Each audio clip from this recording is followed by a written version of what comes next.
प्रचार दौरा, पायी, डोर टू डोर, प्रत्येक व्यक्ती आणि व्यक्तीची गाठभेट, गलाभेट,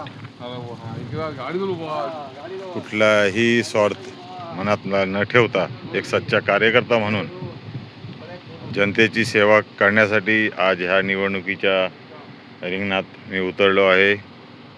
पहिल्यांदा संधी मिळाली आहे पक्षाने, काँग्रेस पक्षाने माझ्या पहिल्यांदा जिल्हा परिषदला थेट मला उमेदवारी दिलेली आहे आणि मला खात्री आहे की ह्या पहिल्या फेरीमध्ये मला यश भेटेल अशी मी सर्वसामान्य जनतेला, गोरगरीब जनतेला आणि माझ्या सन्माननीय स्वाभिमानी मतदारांना विनंती करतो की अनेकांना तुम्ही संधी दिल्या, आलटून पालटून, कधी ह्या गणातून तर कधी त्या गटातून तर कधी त्या पक्षातून तर कधी ह्या पक्षातून, परंतु वयाच्या 18 वर्षापासून एकनिष्ठ एकच पक्ष, विकासावर लक्ष, आणि तो आहे काँग्रेस पक्ष.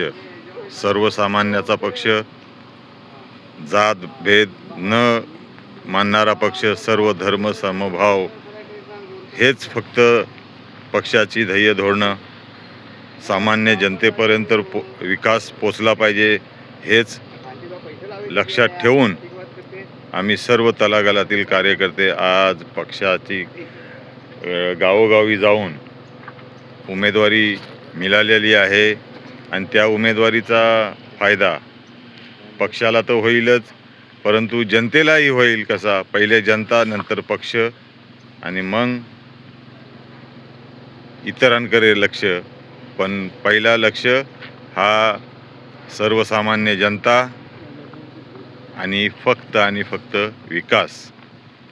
एकच ध्यास, काँग्रेस पक्ष आणि सर्वसामान्याचा विकास.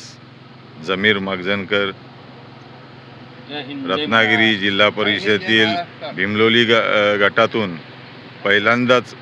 प्रथम उमेदवारी म्हणून लढवत आहे. सर्वसामान्य जनतेला माझी कलकलीचे हात जोडून नम्रतेची विनंती आहे की कृपया 7 तारखेला पंजाच्या निशाणीवर बटन दाबून सर्व जे या जिल्हा परिषद आणि पंचायत समितीमध्ये जे कोण कार्यकर्ते आणि उमेदवार उभे राहिले त्याला भरघोष मताने विजयी करा असे हात जोडून कलकलीची विनंती. जय हिंद, जय महाराष्ट्र.